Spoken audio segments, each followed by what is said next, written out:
आरती आरत करे यह भक्त भगवत की कथा सब विश्व का मंगल करे। इस धन्य नाभा आरती की आरती आरत हरे यह भक्त भगवत की कथा सब विश्व का मंगल करे। राधा वल्लभ श्री हरिवंश श्री वृंदावन श्री वन राधा वल्लभ श्री हरिवंश श्री वृंदावन श्री वन जय राधा वल्लभ श्री हरिवंश जय श्री वृंदावन श्री वन जय राधा वल्लभ श्री हरिवंश श्री वृंदावन श्री वन।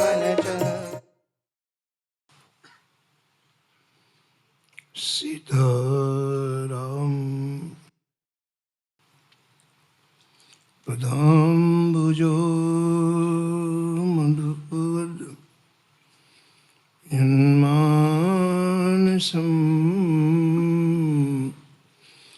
लीयते। सीताराम गुणावली निशिदिवा यज्जेया पीयते। सीताराम विचित्र रूप मनीषं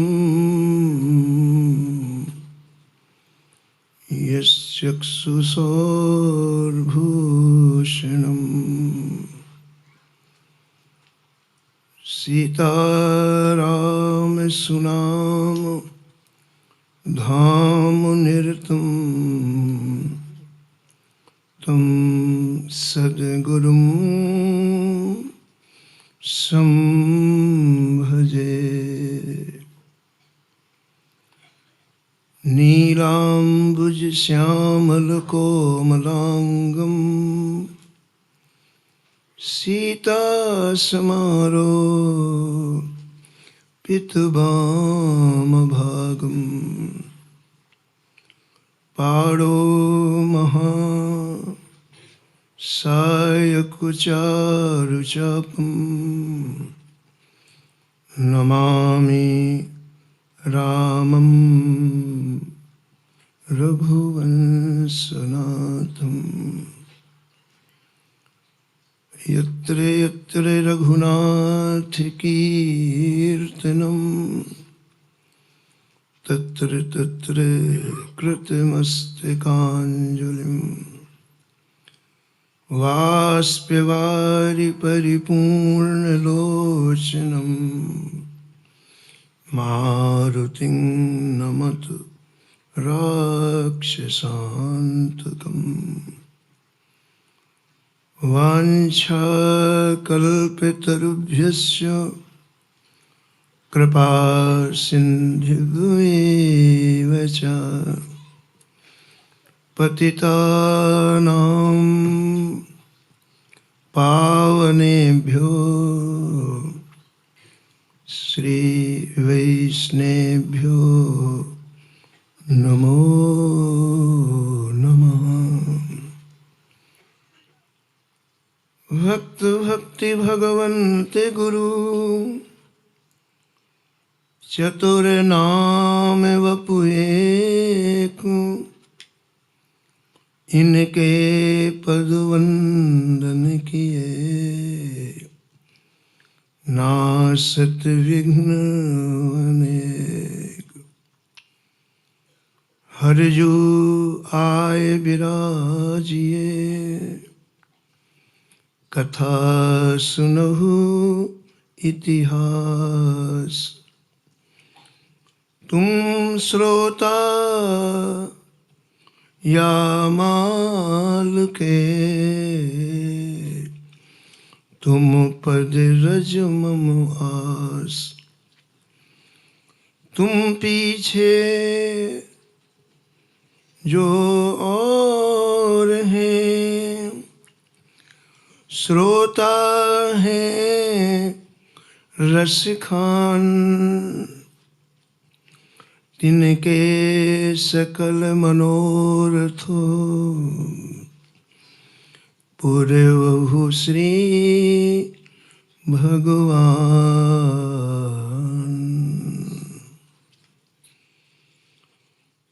राधे राधे गोविंद गोविंद राधे।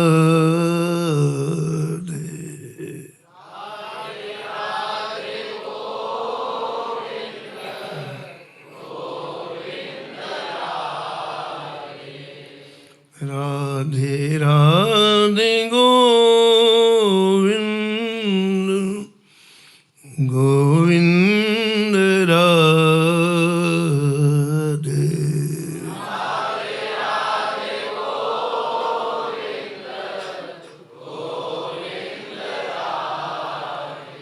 गोविंद राधे बोलो गोपाल राधे।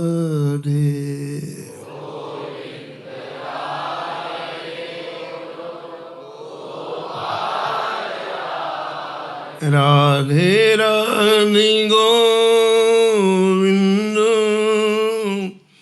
गोविंद राधे।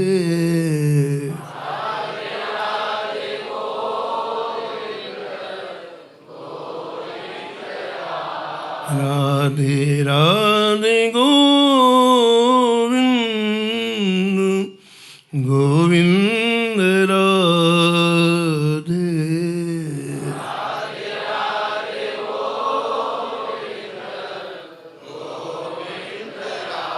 गोविंद राधे बोलो गोपाल राधे।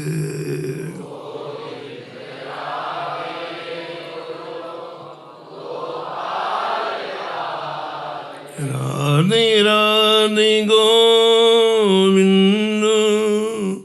गोविंद राधे।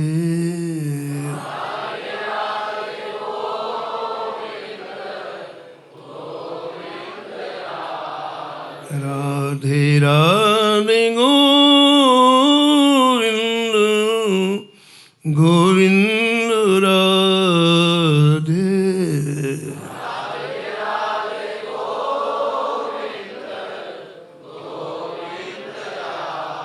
राधे राधे गोविंद गोविंद राधे।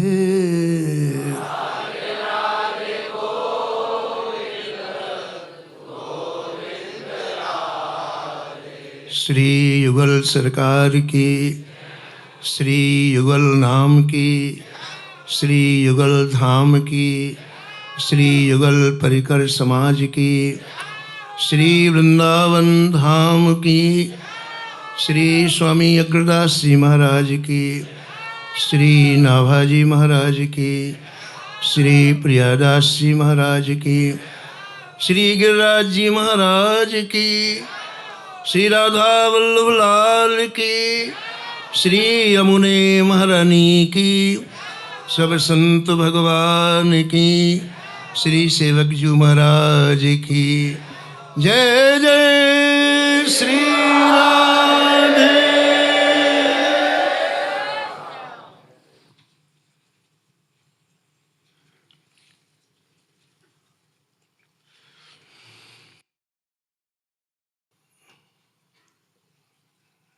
श्री केली कुंज बिहारी बिहारने जो सरकार की कृपा से श्री राधा वल्लभ लाल जी की महती अनुकंपा से परम पूज्य अनंत से भूषित हमारे हृदय के परम धन परम पूज्य श्री महाराज जी श्री प्रेमानंद जी महाराज जी की छत्र छाया में श्री ठाकुर जी के लाडले प्यारे दुलारे संतों के पावन चरित्र विश्व ब्रह्मांड की सर्वश्रेष्ठ स्थली श्री धाम वृंदावन का हृदय श्री केली कुंज के इस पवित्र प्रांगण में, जहाँ श्री महाराज जी ने रस भूमि तैयार की है, जिस प्रांगण में समक्ष विराजमान सभी रसिक जन, जिनके हृदय को श्री पूज्य महाराज जी ने रस से लबालब भर दिया है, उन प्रेमियों के समक्ष इस पावन भूमि में भक्तों के चरित्रों का गायन करने का इस शुभ सौभाग्य जो प्राप्त हुआ है, उसकी दास कल्पना नहीं कर सकता है। कुछ ऐसी चीजें होती हैं जो पुरुषार्थ साध्य नहीं होती हैं, जिन्हें सोचा भी नहीं जा सकता है, विचारा भी नहीं जा सकता है, और वो सीधे श्री ठाकुर जी की कृपा और अनुग्रह से होती हैं। उन्हीं में जो श्री ठाकुर जी श्री राधा रानी ने आज पूज्य महाराज जी के हृदय में स्फुरना दी, और श्री महाराज जी को ही लक्ष्य करके दास उन्हीं का दिया हुआ उन्हीं को सुनाएगा, ये मेरा बड़ा सौभाग्य है। महाराज जी का जीवन भक्तमाल से ओतप्रोत है। जैसे कपड़े में धागा ओतप्रोत रहता है, धागे के बिना कपड़े का कोई महत्व नहीं है, ऐसे हमारे पूज्य महाराज जी का जीवन भक्तमाल से ओतप्रोत है। भक्तमाल के कहीं के प्रसंग को यदि थोड़ा कह दिया जाए तो पूज्य महाराज जी की भाव समाधि लग जाती है। ये मैंने अनुभव किया। कुछ दिन पहले महाराज जी के चरणों का दर्शन करने का सौभाग्य मिला, तो मैंने कहा महाराज जी, आपके दर्शनों के लिए हमारी आंखें तरसती रहती हैं। और संयोग से मुझे प्रियादास जी की पंक्ति याद आ गई जो मैंने महाराज जी के समक्ष कही। पूछ पूछ आए सबरी स्थान कहाँ। ये प्रियादास जी की पंक्ति है भक्तमाल की। पूछ पूछ आए सबरी स्थान कहाँ, कहाँ वह भागवती मेरे दृग प्यासे हैं। भगवान ही नहीं कह रहे कि मैं सबरी को दर्शन देने जा रहा हूँ, भगवान कह रहे कि कहाँ वह भागवती। अरे जल्दी बताओ वो भागवती कहाँ है। मेरी आंखें दर्शन करने के लिए व्याकुल हो रही, प्यासी हो रही। मैंने पंक्ति तो बोल दी, लेकिन सामने देखा तुम्हारा जी भाव समाधि में डूब गए, बोल पा नहीं रहे थे। एक दो बार प्रयास तुम्हारा जी ने कहा अभी रुको। वो इतना समाधिस्थ हो गए, मैं अपने आप को संभालने में करीब 5-7 मिनट लगे महाराज जी को। फिर समाधि से जब उस भावराज से बाहर निकले तो बोले क्या भाव प्रियादास से लिखते हैं, मेरे तक प्यासे। कितना चाहते हैं भगवान भक्तों को, कैसा रस है। जी प्रियादास जी ने लिखा भक्तमाल में, भक्त कथा रस रास है। रास सबसे ऊंची चीज है महाराज जी, लेकिन रास को भी जो आनंदित करती है वो भक्त कथा है। भक्त कथा रस रास है। कितना रस है इसमें महाराज जी। इसमें जब तक प्रवेश नहीं करो तब तक तो नहीं पता चलता है, लेकिन प्रवेश करने के बाद जिन्होंने प्रवेश किया उन्होंने एक ही चीज मांगी इन भक्तों से कि ये जीवन छोटा पड़ गया, ये 100 वर्ष की आयु पर नहीं पता था इतना, ये छोटा पड़ गया। इसलिए प्रभु हम आज मांगेंगे आपसे, यद्यपि नहीं मांगना चाहिए ठाकुर जी से, आज मांग। क्यों? बोले रहा नहीं जाता है। क्या मांग रहे हो? बोले जय जय, हमको आप करोड़ों जन्म दें और हर जन्म में हमें भक्तमाल की कथा सुनवाएं, हर जन्म में भक्तमाल की इस रस में हम अवगाहन करें। कैसा रस है इसमें, अद्भुत रस है। तो हमारे पूज्य महाराज जी इस भक्तमाल से ओतप्रोत है पूरी तरह से, और उनके हृदय का रस आज संपूर्ण विश्व को प्राप्त हो रहा है। ये हम सभी का सौभाग्य है। महाराज जी बार बार एक बात कहते हैं कि मैं छाती से, वो बात तो वास्तविकता है। महाराज जी के पास अब हृदय के सिवा कुछ रह नहीं गया, बाहर का कोई, केवल हृदय ही हृदय है। इसलिए कभी कभी महाराज जी इसकी अभिव्यक्ति कर देते, मैं छाती से बात, ये पढ़ी लिखी बात मैं नहीं कह रहा हूं, और इसको एक बार भी मान लोगे तो फिर कुछ करने की आवश्यकता नहीं है, प्रिया प्रीतम अपना लेंगे आपको। तो ऐसे पूज्य महाराज जी की कृपा दृष्टि हम सबके ऊपर है। पूज्य महाराज जी ने हमको अपना लिया है, और अब तो ठाकुर जी पीछे पीछे घूमेंगे, आगे नहीं। पीछे पीछे हरि फिरे कहत कबीर कबीर। पूज्य सरकार के अपनाते ही, पूज्य महाराज श्री के अपनाते, अब तो स्थिति बदल गई। महाराज जी की दृष्टि में ही सब कुछ है। वो महाराज जी किसी से मिले चाहे नहीं मिले, लेकिन उनकी दृष्टि जिधर पड़ जाती है महाराज, उधर ही सबके हृदय में युगल सरकार की अनुभूति होने लगती है।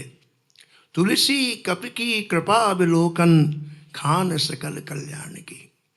कल्याण के जितने रास्ते महाराज जी इन महापुरुषों की दृष्टि से गुजरते हैं, कहीं भी दृष्टि डाल दे तो दिव्य दिव्य वातावरण बन जाता है, दिव्य माहौल बन जाता है। एक बार पूज्य स्वामी राम सुखदास जी महाराज ने पूज्य भाई जी से पूछा, श्री हनुमान सातोदास जी से पूछा कि भाई जी आज हम एक बात आपसे पूछेंगे, संत किसे कहते हैं? भाई जी ने कहा आपने इतने ग्रंथों का अध्ययन किया है, आपको पता है, मेरे से क्यों पूछ रहे हो? स्वामी जी ने कहा हमने कुछ भी पढ़ा हो, आज आपके मुख से हमको सुनना है, संत किसे कहते हैं। जब बार बार कहा तो भाई जी ने कहा मेरी परिभाषा संत की ये है कि संत किसी वृक्ष के नीचे भजन कर रहे हों और उनको स्पर्श करके वायु 200 किलोमीटर किसी को स्पर्श कर ले, वो भगवत धाम चला जाए, उसे संत कहते हैं। उन्होंने संत को नहीं देखा, उन्होंने नहीं देखा, केवल वायु का स्पर्श हो गया महाराज और भगवत धाम चले गए। इतनी पोटेंशियल, इतनी ऊर्जा उनमें होती है महाराज जी, वो किसी का स्मरण कर ले तो उसका कल्याण हो जाता है, किसी का भी, सृष्टि में किसी का भी। और जितने महापापी आज भगवत धाम गए हैं, इन संतों की कृपा से गए। करुणा भगवान में है, लेकिन जितनी करुणा इन संतों में उतनी ठाकुर जी में नहीं है।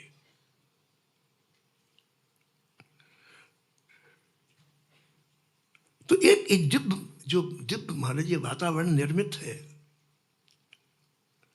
इसकी कल्पना नहीं की जा सकती।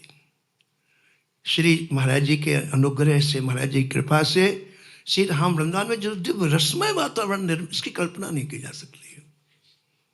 इस वातावरण में कोई प्रवेश करके यदि भगवान का साक्षात कर ले तो कोई बड़ी बात नहीं। ऐसा रसमय वातावरण जी, ये हम लोगों की निधि है, हम लोगों का खजाना है। खजाना गुप्त होता है, उसको बताया नहीं जाता है। ऐसे वृंदावन का ये खजाना है महाराज। और वो सभी सौभाग्यशाली हैं जो इस परिधि में आकर के श्री महाराज जी का दर्शन करते हैं। उनसे भी सौभाग्यशाली वो हैं जो महाराज जी के मुख से निकले हुए शब्दों का अंतर हृदय में बैठाते।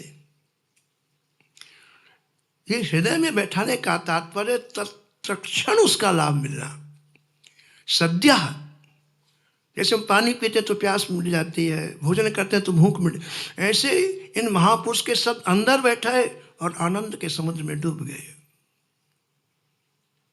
जिन लोगों ने महापुरुषों की बात को जीवन में सबसे बड़ा आदर दिया, वो भगवान के आज अत्यंत लाडले बन गए। और इसीलिए भक्तमाल है महाराज जी। ये जो भक्तमाल है, इसकी कथाएं आपने कई बार सुनी है, आप लोग पढ़ते भी हैं, लेकिन उसको बार बार जो स्मरण किया जाता है, चिंतन किया जाता है, कहा जाता है, उसका एक ही हेतु है, और वो हेतु है कि हमारे हृदय में किसी भक्त का कोई सूत्र समा जाए। मतलब करीब 1000 भक्त हैं भक्तमाल में, एक भक्त की एक बात भी अंदर चली जाए, जीवन लबालब हो जाता है। तो एक के बाद दूसरे भक्तों का चरित्र सुनते हैं, फिर तीसरे का, फिर चौथे। उसका कारण है कि कोई ना कोई भक्त की बात हमारे अंदर चली जाए।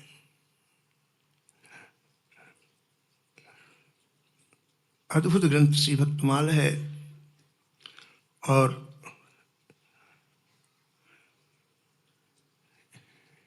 पूज्य महाराज जी की आज्ञा हुई दास को, दास तो बिल्कुल इस लायक है ही नहीं, लेकिन महापुरुष किसको क्या बना दें वो जाने। पूज्य महाराज जी के चरणों में मैंने एक बात निवेदन की जब पहले दिन महाराज जी ने आज्ञा दी कि महाराज जी मैंने सुना है कि जब श्री सुखदेव जी महाराज माँ के गर्भ से बाहर आए, वेद व्यास जी बाहर खड़े थे कि हमसे बात करेगा बालक।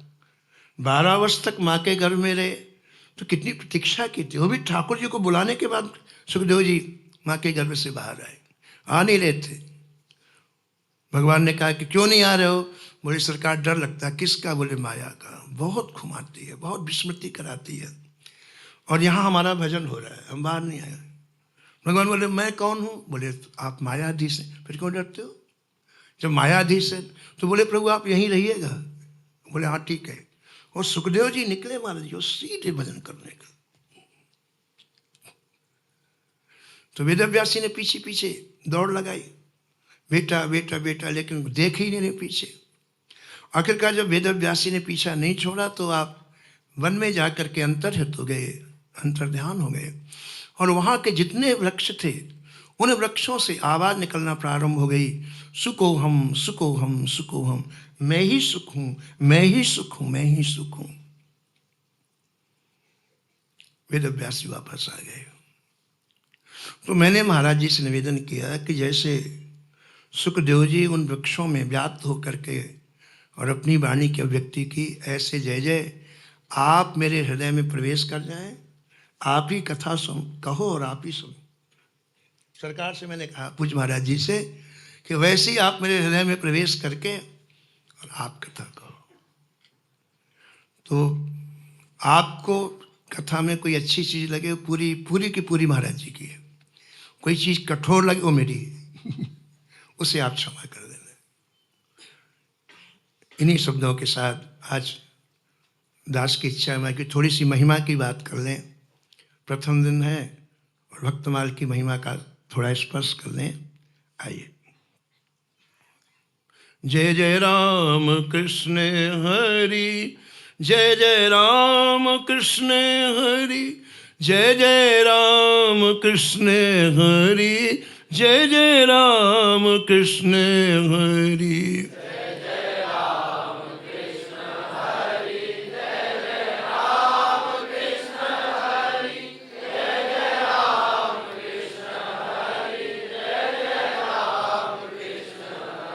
जय जय राम कृष्ण हरि, जय जय राम कृष्ण हरि, जय जय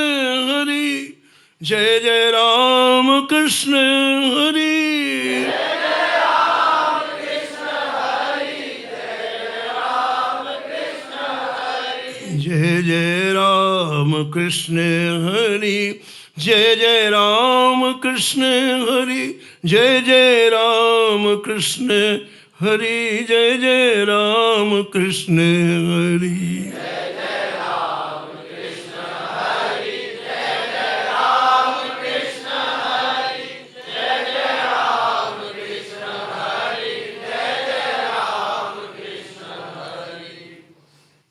श्री भक्तमाल जी के महात्म्य में ग्रंथकार ने वर्णन किया है कि भक्तमाल के टीकाकार श्री प्रियादास जी महाराज के एक मित्र थे जिनका नाम श्री गोवर्धन नाथ था। वो भी भक्तमाल की कथा करते थे और संतों की सेवा करते थे। भक्तमाल कथा का स्पर्श होते ही संत बहुत अच्छे लगने लगते हैं, बहुत प्रिय लगने लगते हैं। महाराज जी प्रत्येक भक्त के चरित्र में आप देखेंगे कि संत का जब समावेश होता है तो उनके हृदय की कलियां ऐसी खिलती हैं, और फिर वो जो कहते हैं बड़ा अद्भुत कहते हैं। संत का दर्शन होना अलग बात है महाराज जी, लेकिन संत के दर्शन होते ही जो अंतःकरण कमल के समान खिलता है और उसके बाद उनके हृदय के जो भाव प्रस्फुटित होते हैं वो बिल्कुल अलग होते हैं। तो जितने संत हैं महाराज जी भक्तमाल में, वो संत को जब दर्शन करते हैं पर वो क्या कहते हैं सुनने लायक है। अद्भुत रस है वो, अद्भुत रस है। मैंने एक दो आपको उदाहरण दे देता हूँ। मीरा जी का विरोध करने वाली उनकी ननद थी उदाबाई, और राणा विक्रम तो था ही, उसी के सारे परिविरोध करती थी, और वो बिल्कुल नहीं चाहते थे कि मीरा भजन करे। जो व्यक्ति भजन नहीं करता वो भजन के महात्म्य को नहीं जानता, और इसलिए वो उससे कई तरह के अपराध बनते हैं। और वो क्यों नहीं जानता भजन का महत्व? क्योंकि भजन करने वालों का कभी संग नहीं किया। सीधी सी बात कि हजारों पीढ़ी से नरक जा रहे हैं और आगे की तैयारी भी कर रहे हैं, उनका संग किया है और उन्हीं के अनुसार। गोस्वामी जी ने एक पंक्ति लिखी महाराज जी, इतनी प्यारी विनय पत्रिका में, ऐसे ही जन्म समूह सिराने, ऐसे ही जन्म समूह सिराने। एक दो जन्म नहीं, इन महापुरुषों के बिना हमने करोड़ों जन्म व्यर्थ में खो दिए, व्यर्थ में। क्योंकि ये क्या करते हैं, ये जैसे मिलेंगे वैसे आपका परिचय प्राणनाथ से कराएंगे, दूसरा कुछ नहीं करेंगे। लेकिन प्राणनाथ से विमुख होकर के हमने संसारी व्यक्तियों को प्राणनाथ बना लिया, ये भ्रम हो गया।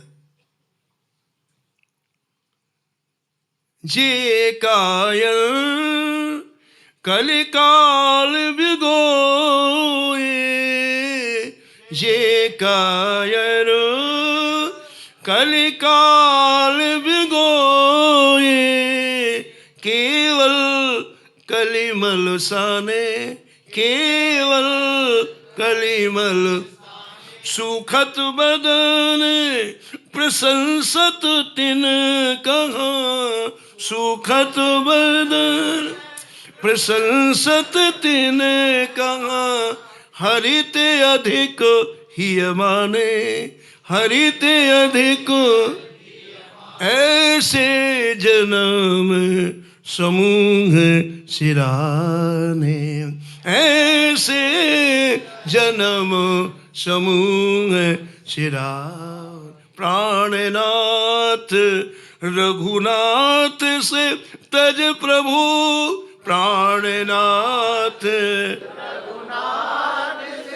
सेवतु चरण बिराने, ऐसे ही जन्म समूह सिराने, ऐसे ही जन्म समूह सिराने। कहीं ना कहीं तो मन लगेगा, यदि आप अच्छी जगह मन है तो बुरी जगह पक्का लगेगा महाराज जी, 100% की बात है। तो जब तक आप ऐसे प्रेमियों का, ऐसे महापुरुषों का संग नहीं करेंगे तो बहुत मुश्किल है महाराज जी, उधर से लौटना बहुत मुश्किल है।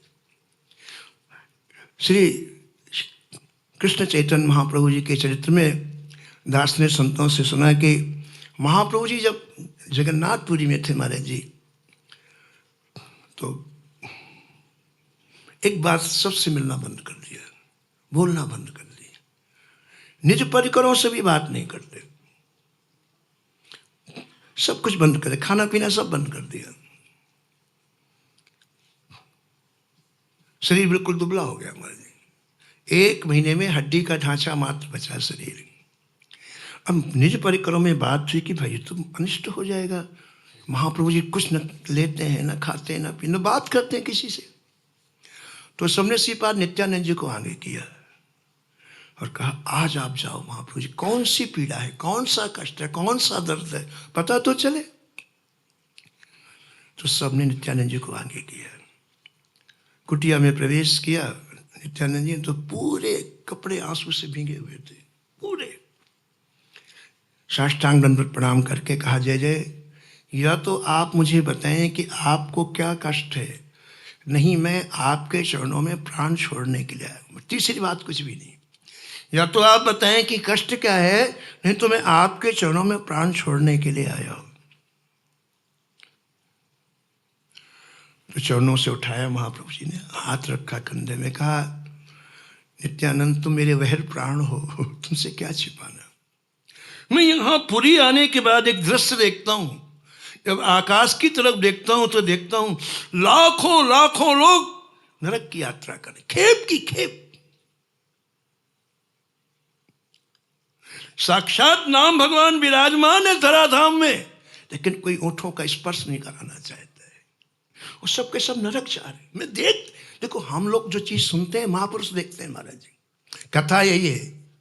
लेकिन ये महापुरुष यदि होंगे ना महाराज जी, तो एक एक शब्द का रूप उनको सामने दिखाई पड़ेगा। कथा हम भी सुनते हैं, कथा हनुमान जी भी सुनते हैं, हनुमान जी को वो दृश्य दिखाई पड़ता है। चारों भाई सनकादिक कथा सुनते, उनको दृश्य दिखाई पड़ता है। उद्धव जी को दृश्य दिखाई पड़ता है। उनका हृदय इतना तन्मय है कि शब्द के आकार में नहीं रह पाता, रूप हो जाता है।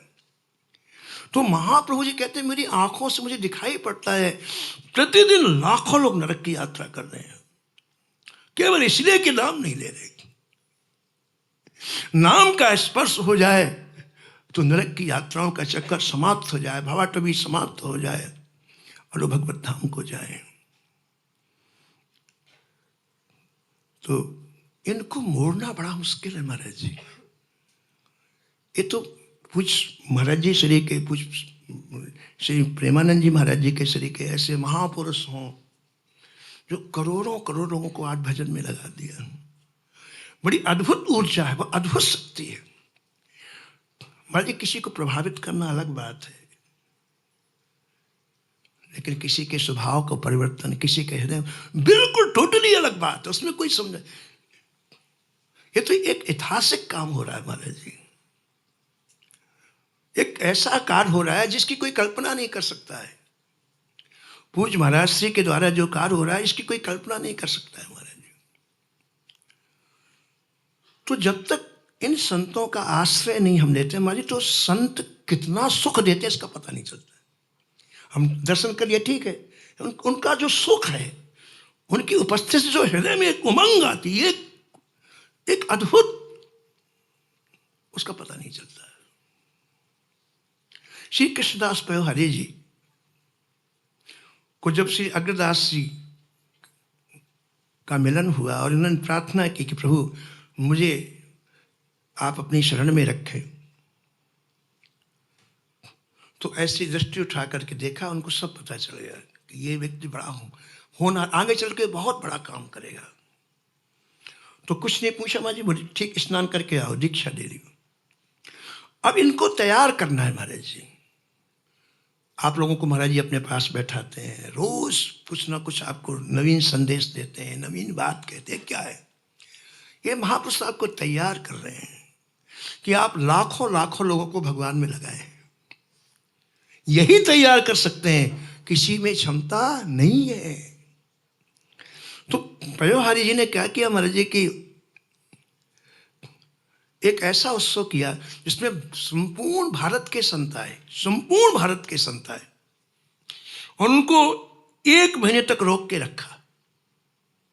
और प्रत्येक दिन अग्रदास जी से कहते, इनके अपने नाभा जी के गुरु जी अग्रदास जी की साष्टांग दंडवत प्रणाम करके आशीर्वाद लेके आओ।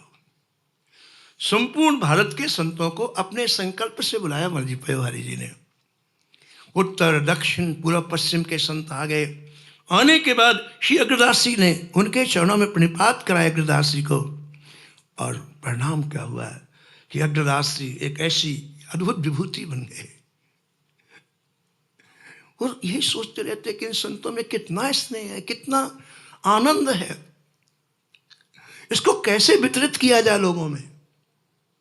और महाराज जी जब नाभा जी मिले, जब नाभा जी मिले अग्रदास जी को, तो अग्रदास जी ने उनसे यही बात की। 5 वर्ष की आयु में नाभा जी मिले तो यही बात कही उन्होंने कि बस मुझे इन संतों की कृपा से बहुत कुछ प्राप्त हुआ, तुम भी संतों की सेवा करो। उनको भी वहीं लगा दिया महाराज जी।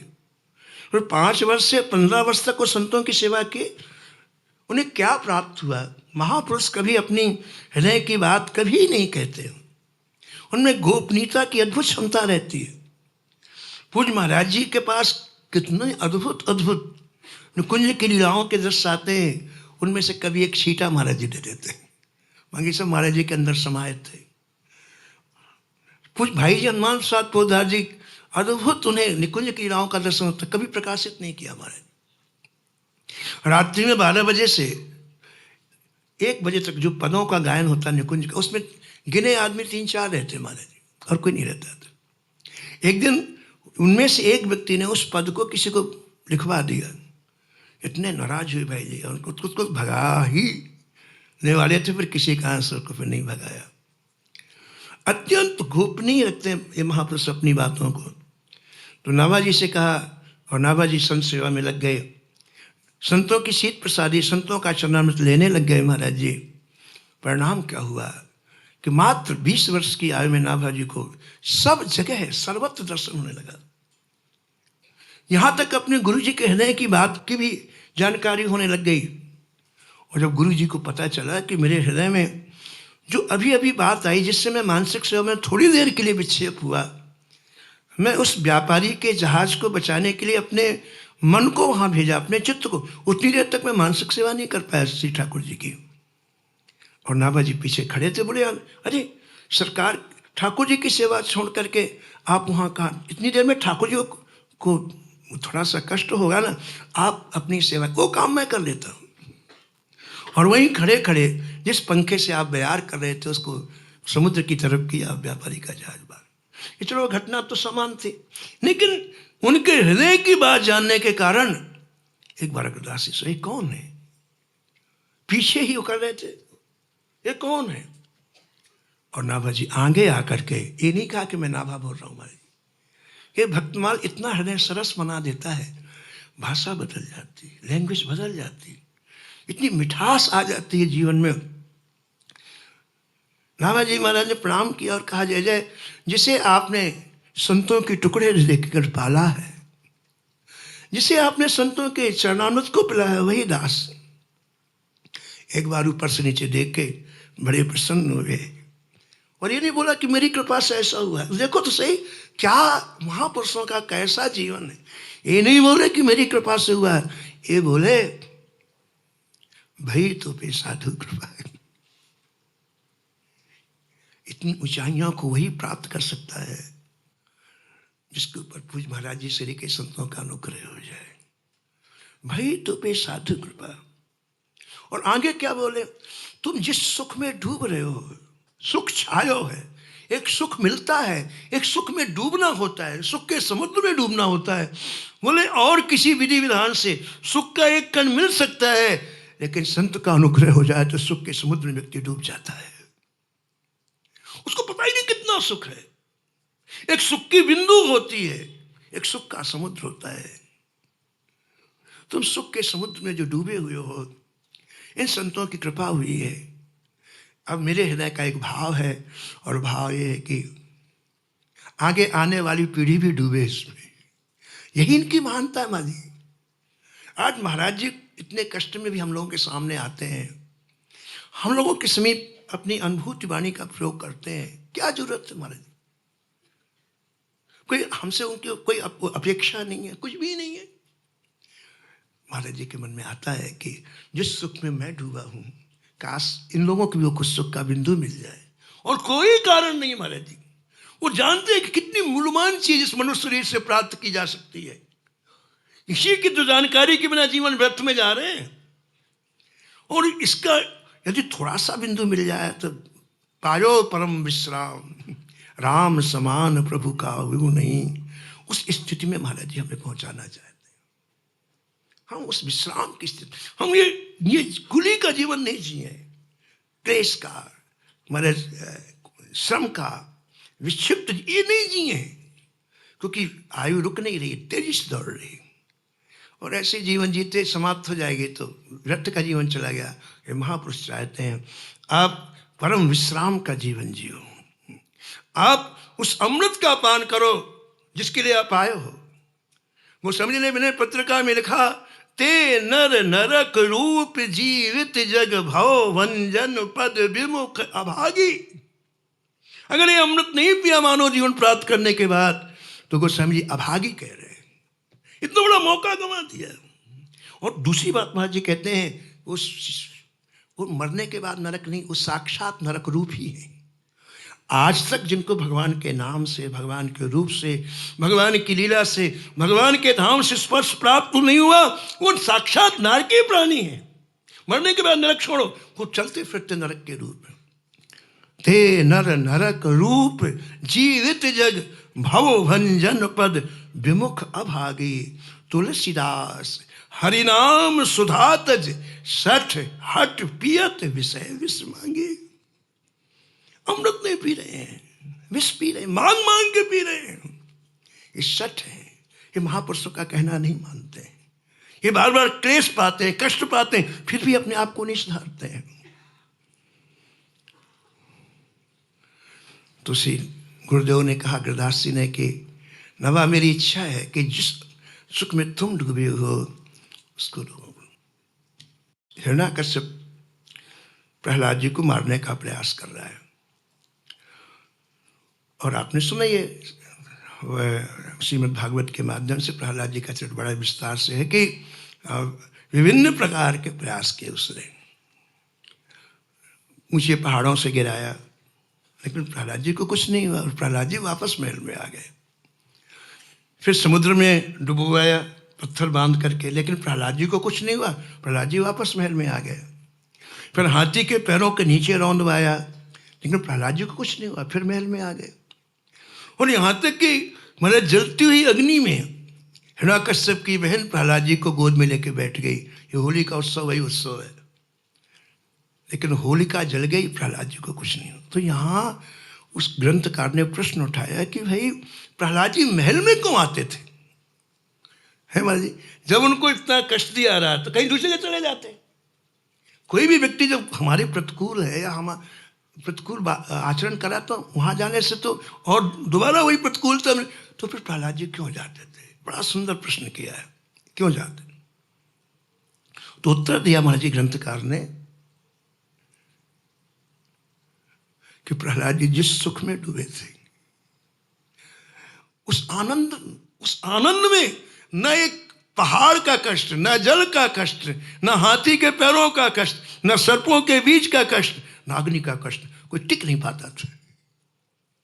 पूज्य महर्षि कहते हैं जिस आनंद में तुम्हें पता ही नहीं चलता कितनी खराब है कितनी। वो आनंद का आप कल्पना करो महाराज जी, ये बिल्कुल एक मौखिक बात नहीं है।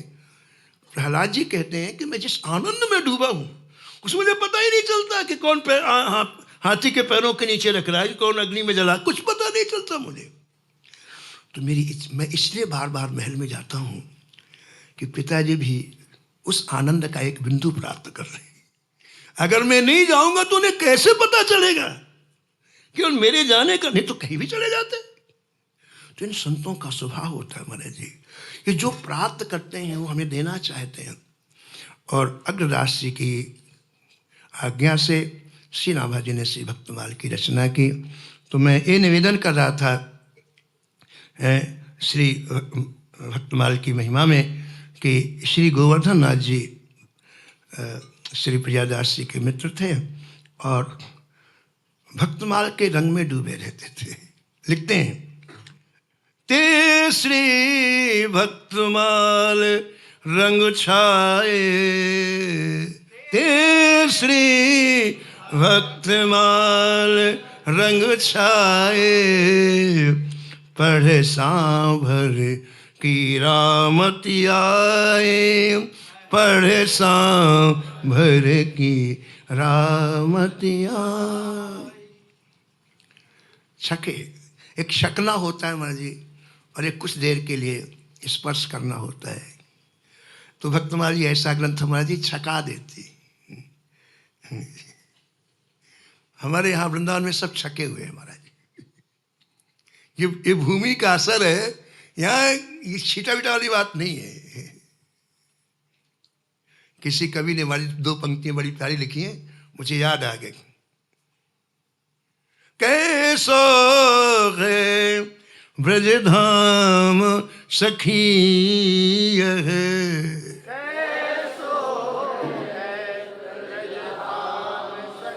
कैसो है ब्रजधाम, कैसो धर्म अधर्म कछु नहीं मानत,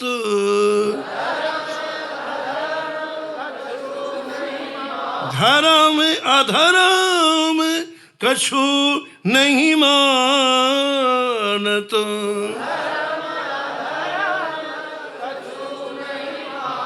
छके प्रेम घन श्याम, छके प्रेम कैसो है ब्रजधाम, सखी यह कैसो है ब्रजधाम। तो श्री गोवर्धन नाथ जी भक्तमाल के रंग में डूबे हुए छाए हुए थे और साधु सेवा के लिए आप कुछ स्थानों में जाते थे। तो जयपुर के आगे आप सांभर की यात्रा में थे, तो जयपुर में श्री गोविंद देव जी विराजते हैं, हम लोग सब जानते हैं। तो मेरे ऐसा नियम है कि कहीं अभी यात्रा में आप जाते, जैसे आप कहीं भी जा रहे हैं और वृंदावन बीच में पड़ गया, आपने वृंदावन का स्पर्श कर लिया, तो फिर आपका कर्तव्य होता है कि सीधे ना जाएं, श्री राधा वल्लभ लाल जी का दर्शन करके जाएं, श्री बिहार जी का दर्शन करने के जाएं, नहीं तो इनका अपराध बन जाता है। कोई जरूरी काम नहीं, जिसको आपने जरूरी समझ लिया है ना, वो सबसे व्यर्थ का काम है। हमने मान लिया है कि जरूरी काम जरूरी है ही नहीं, कुछ महाराज जी कुछ भी नहीं जरूरी। जिसको है वो यही है कि ब्रजभूमि में आकर के यहाँ के संतों का दर्शन करें, ब्रजभूमि में आके श्री साक्षात प्रकट ठाकुर जी का दर्शन करें। तो ये श्री गोवर्धन नाथ जी ने विचार किया, बाद में चले जाएंगे, जब वहाँ पर जहाँ जाना है संतों के लिए कुछ वो हर जब फसल आती तो लोग देते थे, सेवा करते थे। तो गोविंद देव जी का दर्शन करने के लिए गए। मग में श्री गोविंद देव जो,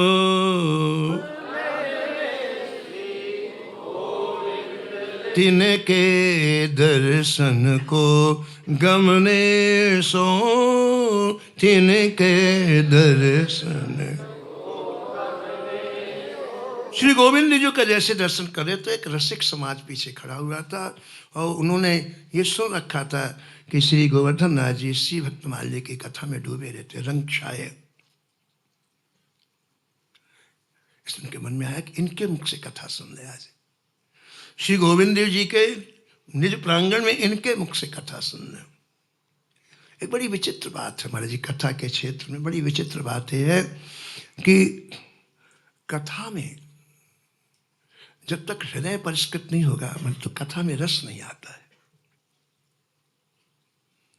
इसलिए आश्चर्य की बात है कि हनुमान जी जब संदेशा श्री राम जी का लेकर के गए भरत जी के पास, और भरत जी ने चिता बना रखी थी महाराज जी, 14 वर्ष के बाद यदि राम नहीं आएंगे तो एक दिन भी मैं जीवित नहीं रहूं, अपने हाथ से चिता बना ली और प्रतीक्षा कर रहे हैं, एक एक मिनट देख रहे हैं राम जी के आने का। रहा एक दिन अवध अधारा, रहा एक दिन अवध अधारा, समुझत मन दुख भयउ अपारा, समुझत मन दुख कारण कवन नाथ नहीं आयो,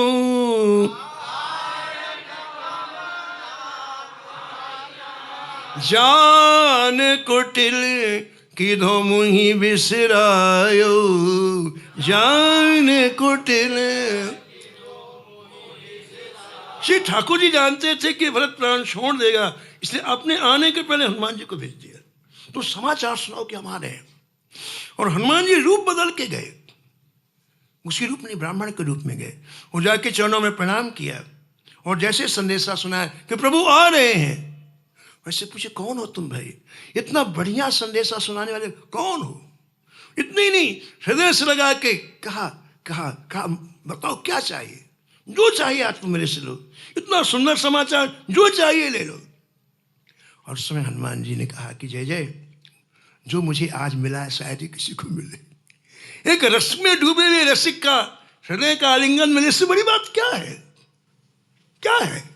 उस किसी को नहीं मिलेगा प्रभु, मुझे बस सब कुछ मिल गया। तो भरत जी इतने खुश हुए और पता है क्या कहा तुम हमें राम कथा सुनाओ। जिसके हृदय में चाह है महाराज जी, उसकी कथा में रस नहीं आएगा। इसलिए भरत जी ने हनुमान जी से कथा सुनी। ऐसा एक पात्रता है कथा की। तो ये श्री गोवर्धन नाथ जी भक्तमाल के रंग में छाए थे। रसिकों के समाज ने देख, उनके मन में आया ये कथा सुनाएंगे। बड़ा बोले महाराज जी 3 दिन के बाद चले जाना, 4 दिन के बाद हमें कथा सुना। अब महाराज जी वहीं आसन लग गया, गोविंद देव जी के सामने कथा होने लग गई और 3 की जगह 7 दिन कथा चली महाराज जी। अब उनको याद आया कि भैया जिनको हम सुनने समय दिया था वहाँ तो हो आए। बोले भैया अब हम जाएंगे। प्रणाम किया और वहाँ से चले गए। वहाँ जा करके साधु सेवा वाला सामान भेजने के बाद फिर वो महावीर तो वही तो वापस आए, फिर गोविंद जी का दर्शन करने के लिए। फिर लोगों ने कहा बाबा थोड़ी सी और कथा सुनने को मिल जाए तो बड़ी कृपा होगी। बोले ठीक है। कछु दिन बाच बंद कर दीन्ही, श्रोतन ते निश्चय कीन्ही। जब वो वापस आए तो फिर सभी श्रोता बैठ गए, जैसे आप लोग बैठे हैं। यहाँ गोवर्धन नाथ जी बैठ गए, ये श्री ठाकुर जी श्री गोविंद देव जी यहाँ विराजे हैं। अब ये बात हुई कि भाई कथा जहाँ छोड़ी थी वहाँ से आगे कहे। देखो माँ जी हमारा कितना अभ्यास संसार में डूबने का है। हम यहाँ कथा सुने ठीक है, लेकिन यहाँ से निकलते ही संसारिक कार्यों में इतने निमग्न हो जाए कि फिर दूसरे दिन ही महाराज वो कथा याद आती। जब यहाँ आते हैं सब भूल जाते हैं। तो जो श्रोता थे वो भी भूल गए महाराज जी कहाँ तक कथा हुई थी 7 दिन में। और ये भी ऐसे लगे साधु से उनके काम में, भाई दिमाग तो लगा, ये भी भूल गए कि कहाँ तक कथा हुई थी और कहाँ अब कथा इसके आगे कहाँ तक कहें, कहाँ से कहें। तो एक बार फिर कुछ सन्नाटा छा गया, कोई बोल ही नहीं रहा। पता चले कि कथा यहाँ तो कोई तो आगे कथा करे। जब 5-10 मिनट तक कोई नहीं बोला तब महाराज श्री ठाकुर जी मंदिर के अंदर से बोले, श्री गोविंद देव विख्याता।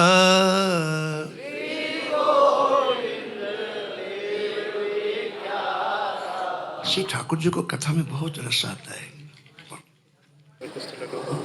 सरकार के चरणों की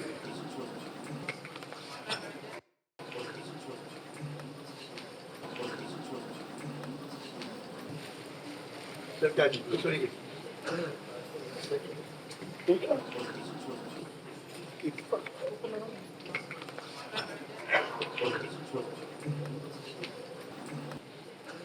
श्री राधा वल्लभ लाल की, श्री वृंदावन धाम की, सब संत भगवान की, परम पूज्य श्री महाराज श्री की।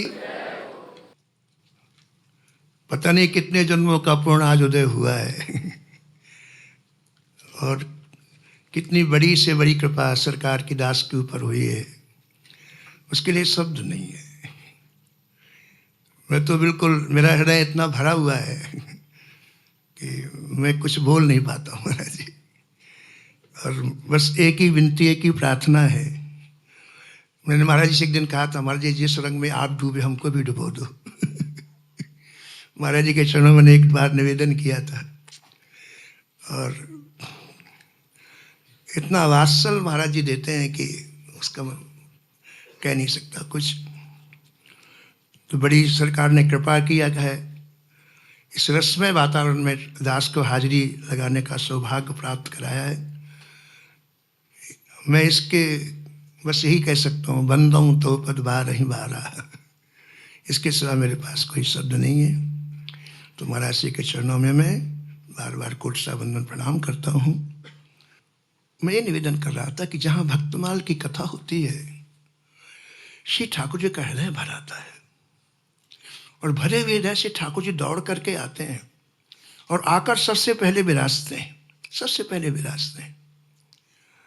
और भक्तमाल के एक शब्द को कितने ध्यान से सुनते हैं, ये इस भक्तमाल के महात्म्य में ये बात उन्होंने कही है। एक एक शब्द, एक कथा को नहीं, एक एक शब्द को सुनते हैं ठाकुर जी। और ठाकुर जी को जो रस आता है उसकी कल्पना नहीं की जा सकती है। अभी आपने सुना भक्त कथा रस रास है, रास को भी जो नचा दे वो भक्त की कथा है। इनके हृदय में 24 घंटे ठाकुर जी की लीलाओं का नृत्य होता है। इनके हृदय में और कोई कुछ है ही नहीं है। जैसे बिना प्लेटफार्म के गाड़ी नहीं रुकती, ऐसे संतों के हृदय के बिना ठाकुर जी की लीला भी स्फुरित नहीं होती है। इसलिए इनके शब्द, इनके द्वारा उच्चारित वाणी का ठाकुर जी रसास्वादन करते हैं। इन भक्तों ने कभी कुछ नहीं चाहा, कभी कुछ नहीं चाहा, इसलिए ठाकुर जी बिक गए। ठाकुर जी इनके चरित्रों को सुनकर मानो ये कहना चाहते हैं कि तुमसे प्रिय मेरा कोई नहीं है। महाराज जी जब गुरु जी कथा सुनने के लिए गए ना कागभूषण जी के पास, तो पूरी कथा सुना दिया यथामति श्री कागभूषण जी ने। तो गुरु जी ने एक धीरे से प्रश्न किया, छोटा सा, कहा जय जय, बार बार मेरे मन में आया है कि आप इतने वर्षों से कथा कर रहे हैं, 27 कल्प से कथा कर रहे हैं, तो आपने कौवे की देह क्यों धारण कर रखी? आपके सामने इतने 27 ब्रह्मा चले गए, सृष्टि में पता नहीं क्या होता, लेकिन आपकी कथा चल रही है, इतने आप सामर्थ्यवान हैं, तो आपने अपनी देह क्यों नहीं बदल ली? इस कौवे के शरीर में आप कथा क्यों करते हैं? काग देह कहीं कारण पाई। तो महाराज जी इस प्रश्न को सुनते ही कागभूषण जी समाहित हो गए, डूब गए महाराज जी, बिल्कुल डूब गए। कथा सुनाने में सावधानी रखी, बिना सावधानी ये कथा नहीं हो सकती है। लेकिन जब ये प्रश्न किया तो अपने आप को नहीं संभाल पाए, डूब गए। तो फिर प्रश्न किया गुरु जी ने कि महाराज जी आपने पूरी राम कथा सुनाई तो इतने समाहित नहीं हुए, और मैंने एक छोटा सा प्रश्न किया तो मुझे ऐसा लगता है कि शायद अब आप स्थिति में नहीं है, किसी भाव राज्य में चले गए। तो क्या हुआ महाराज जी, ऐसी क्या बात हो गई? तो धैर्य धारण करके श्री कागभूषण जी बोले गुरु जी आपने ऐसा प्रश्न किया है कि जिन संतों ने मुझे यहां तक पहुंचाया है उनका स्मरण होगा मुझे। आपके इस प्रश्न से एक लंबी लिंक है संतों की, उन्होंने मुझे यहां तक पहुंचाया, उन सबके चरित्र का मैं वर्णन करूंगा। आपने मेरे ऊपर कृपा की है ऐसा प्रश्न करके, इसलिए उन संतों का स्मरण करने से मुझे जो सुख मिलेगा मैं उसकी कल्पना नहीं कर सकता। तो ये भक्तमाल के चरित्र ऐसे हैं जिन्होंने कभी कुछ चाहा नहीं ठाकुर जी से, और ठाकुर जी इनके चरित्रों को सुनने के लिए ललायत रहते हैं। हमने तो ये सुना संतों से महाराज जी की अयोध्या जी में कनक भवन बिहारी सरकार का मंदिर है, जैसे अपना श्री राधा वल्लभ लाल जी का है, श्री बांके बिहारी जी का है, ऐसे श्री अयोध्या जी में कनक भवन बिहारी सरकार का मंदिर है। तो शयन कुंज में नित्य प्रति भक्तमाल रखी जाती है। पुजारी से हमने पूछा महाराज यही ग्रंथ क्यों रखा जाता है? पुजारी जी बोले कि बिना भक्तमाल सुने ठाकुर जी को नींद नहीं आती। जब भक्तमाल सुनते हैं तभी नींद आती। हमने पूछा वहाँ कुंज में कौन सुनाता है भक्तमाल अंदर? वहाँ तो प्रिया प्रीतम ही रहते हैं। तो वो बोले कभी ठाकुर जी श्री जी को सुनाते हैं, कभी श्री जी ठाकुर जी को सुनाते हैं। ऐसा प्रिय ग्रंथ है। तो इस ग्रंथ में जो महिमा लिखी है उसमें लिखा है कि एक तरफ तो गोवर्धन नाथ जी कथा कह रहे हैं, एक तरफ पूरा समाज बैठा सुनने के लिए, लेकिन दोनों ही भूल गए कि कथा कहाँ विराम हुई थी पिछले सप्ताह। इसलिए श्री ठाकुर जी से नहीं रहा गया। और ठाकुर जी बोले अरे भाई रैदास भक्त की कथा हुई थी, आगे की कथा कहो। श्री गोविंद देव विख्याता,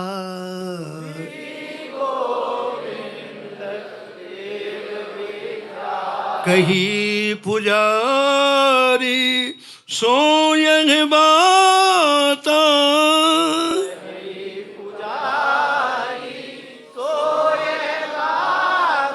श्री रैदास भक्ति की गाथा।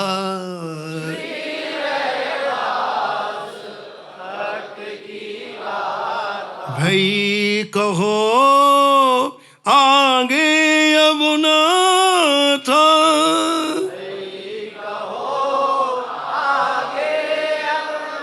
भाई कहो आगे अब ना था, भाई कहो आगे अब ना था।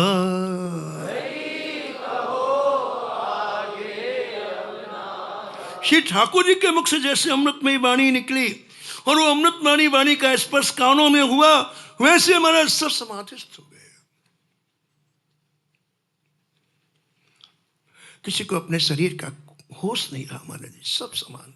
और जब समाधिस्थ हुए, भावराज में डूबे, तो केवल आंखों से झरझर आंसू गिर रहे हैं। को कछु कहे न को कछु पूछा, प्रेम भरा मन निज गति छूछा। श्री ठाकुर जी के शब्द कान को स्पर्श करते सब समाहित हो गए। महाराज एक संत सुनाते थे कि एक जगह नित्य कथा होती है, जैसे अपने यहाँ होती है। तो एक बार कथा में वही के वही व्यास जी थे, वही श्रोता थे, लेकिन कथा में इतने सब लोग डूबे कि सबके कपड़े गीले हो गए, इतने अश्रु गिरे सबके। तो सबको आज से कथा तो रोज होती थी, आज ऐसा क्या हुआ? हम ही सुनने वाले, कहने वाले भी, आज ऐसा क्या हुआ?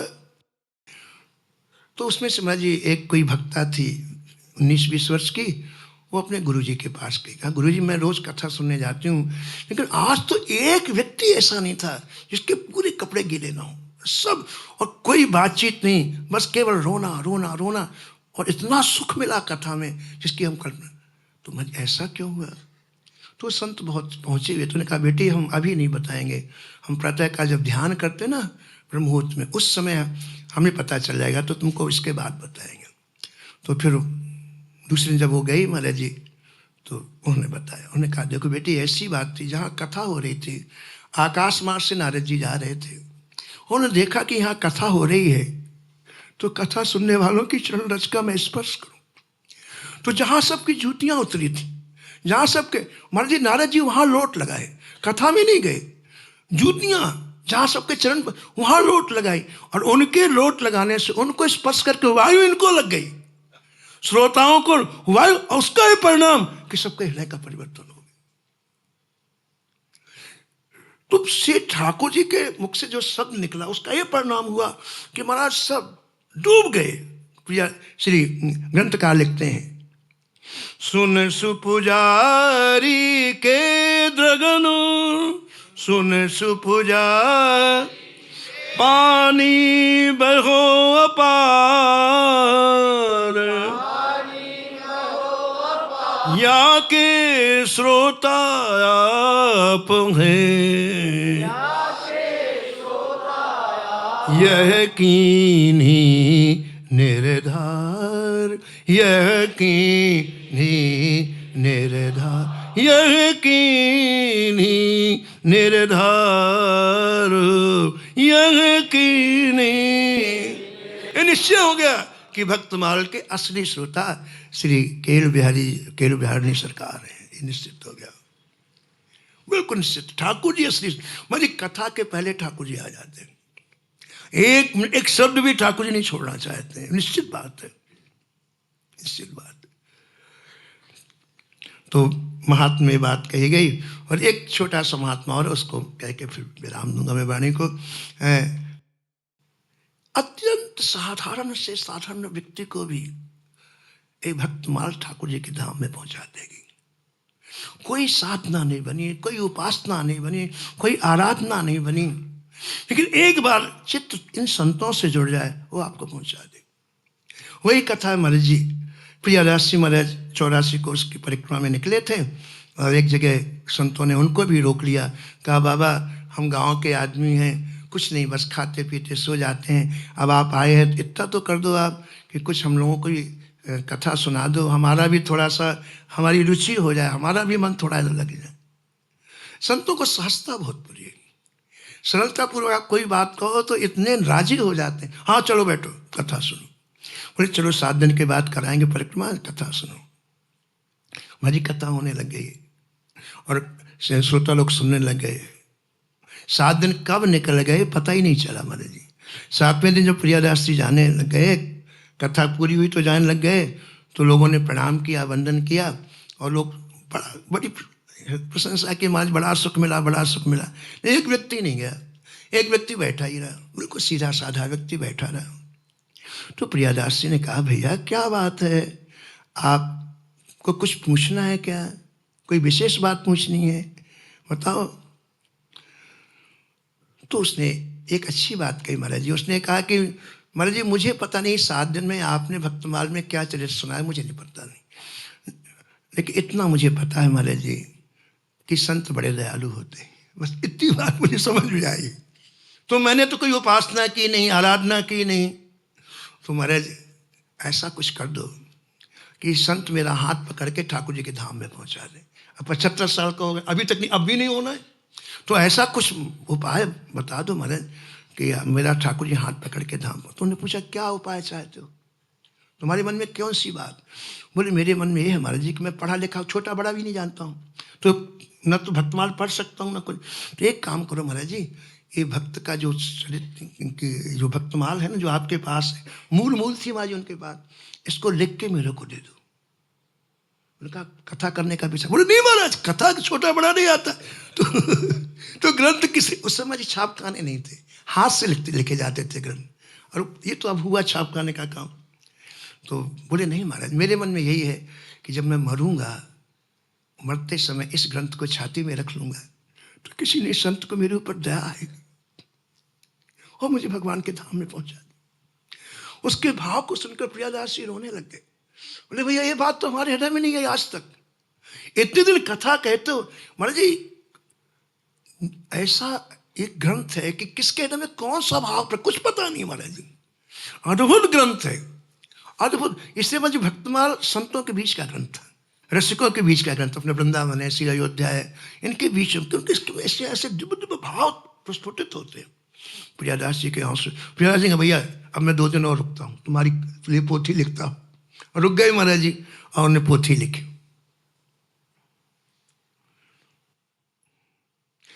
ताको पोथी दई लिखाई,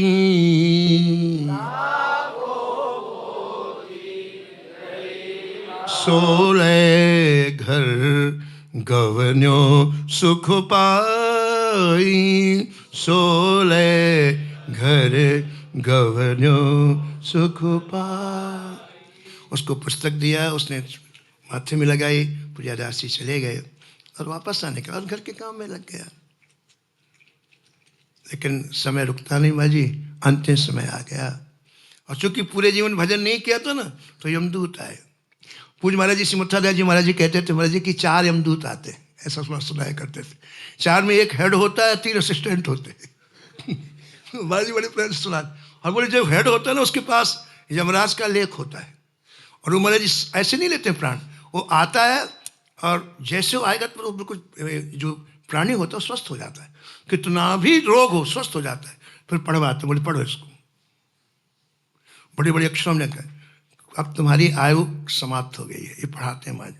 इसके बाद जो असिस्टेंट उनको आज्ञा दे, फिर वो पास लगाते हैं गले में, उसको यम पास बोलते हैं। और यम पास लगने के बाद फिर 1 इंच भी जीव बाएं दाएं नहीं हो सकता है, तो इसको यम पास लगाई गई महाराज।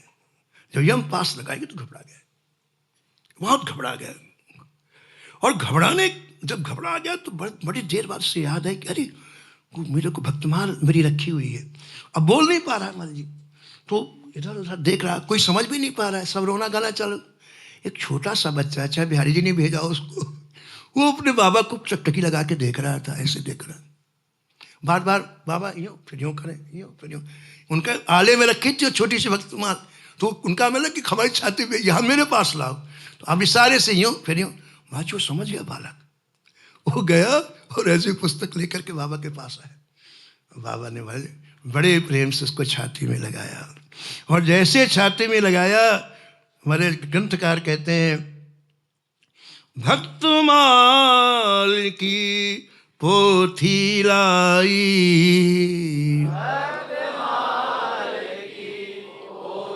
मम छाती ते देहु लगाई, मम छाती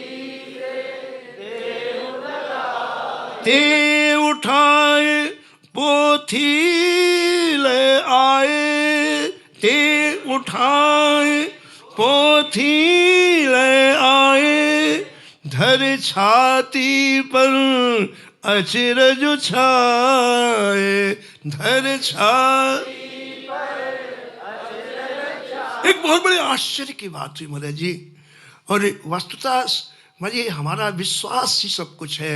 जैसे जैसे विश्वास इन महापुरुषों में बढ़ता जाएगा, उसके परिणाम तत्क्षण आते हैं जीवन में, तत्क्षण।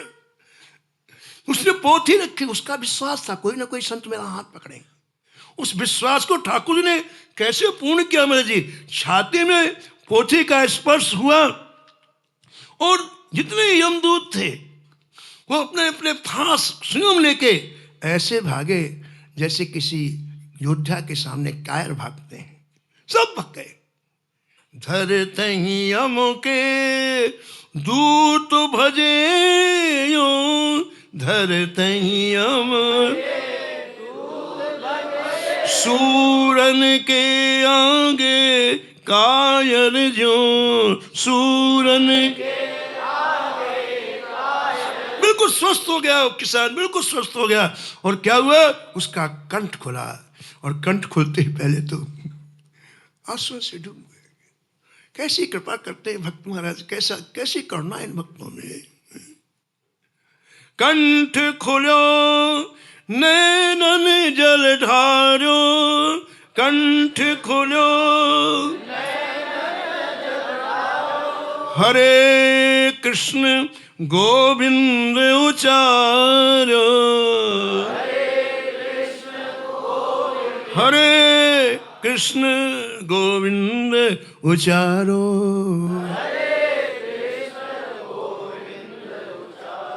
उस भक्तमाला ग्रंथ के सभी भक्त सामने प्रकट हो गए महाराज, और बिल्कुल स्पष्ट दर्शन देने लगे उसको।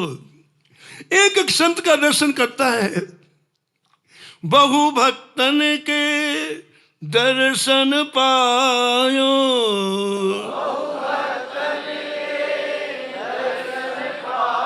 बहु भक्तन के दर्शन पायो, ये माज आनंद समायो, ये माज आनंद समायो। पूरे परिवार को आश्चर्य हुआ। अब ये रो रहे थे, बिल्कुल व्याकुल थे। एक मिनट में क्या हो गया, इतनी प्रसन्नता, श्री ठाकुर जी का नाम ले रहे हैं, आंखों से प्रसन्नता झलक रही, इतनी जल्दी क्या हुआ। तो लोगों ने पूछा, बाबा क्या हुआ, अभी अभी तो आप रो रहे थे। तो मुझे पूरी बात बताई, इस भक्तमाल की क्या महिमा है, इस भक्तमाल का क्या महत्व है, ये भक्तमाल क्या है। इन भक्तों ने मेरा जीवन ठाकुर के लायक बना दिया। अब मैं ठाकुर के धाम में जा रहा हूँ। क्यों, बोले लेने के लिए सब खड़े हैं मुझे। एक की बात थी, हमारे पूरे भक्त आ गए। जान पहचान हो जाए ना महाराज जी। जैसे महाराज जी कहा करते हैं कि यदि एक कोई जीवन में विकार आया तो अपने परिवार वालों को बुला लेता है, बोले आओ भाई आओ। ऐसे एक संत से अपनी परिचय ना, सबको बुला लेते हैं, बोले चलो अपना घर है, चलो भैया अपना घर है। तो इन्होंने पूरे भक्तमाल के भक्त सामने खड़े थे, तो नाम बताया कि देखो सामने खड़े मुझे दिखाई पड़ रहे हैं। कौन कौन खड़ा है, नाम देव रैदास कबीरा, सेन धना पीपायत धीरा,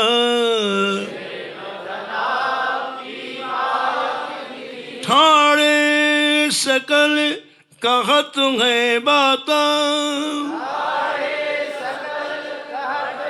हमरे संग चलो अब ताता, हमरे सो मैं अब इनके संग जई हो, सो मैं अब इनके। बस ऐसा कह करके महाराज श्री राम राम, श्री कृष्ण कृष्ण, श्री राधे राधे, उसने कहा उन लोगों के साथ भगवत धाम चलेंगे। कितनी सहज और सरल बात है महाराज, कितनी करुणा इन भक्तों में। केवल इसको आप हृदय से लगा लो, केवल इसको, इसके प्रति थोड़ा सा भी भाव बन जाए और भगवान के धाम में पहुंचा देते हैं। वस्तुतः इन भक्तों के सिवा ऐसी करुणा कहीं देखने को नहीं मिलेगी। और इस चीज़ को अपने को हृदय में बैठा लें। भक्तमाल सुनने के बाद किसी भक्त का हम चरित्र सुने और फिर विचार करें कि क्या हमारा भी जीवन ऐसा हो सकता है, क्या इसमें एक बिंदु हमारे जीवन में। हर भक्त के चरित्र में हमें अपने आप को ठाकुर जी से जोड़ना है। इन्होंने जब भगवत प्राप्ति की तो हम भी कर सकते हैं, लेकिन लक्ष्य यही हो कि प्रत्येक भक्त में उसकी कथा क्या है वो अलग बात है, लेकिन भगवान को कैसे, भगवान इनके वश में कैसे हो गए, भगवान इनको चाहते क्या हैं, इन बिंदुओं को भी हम हृदय में रखने का प्रयास करें। और यही वाणी को विराम देते।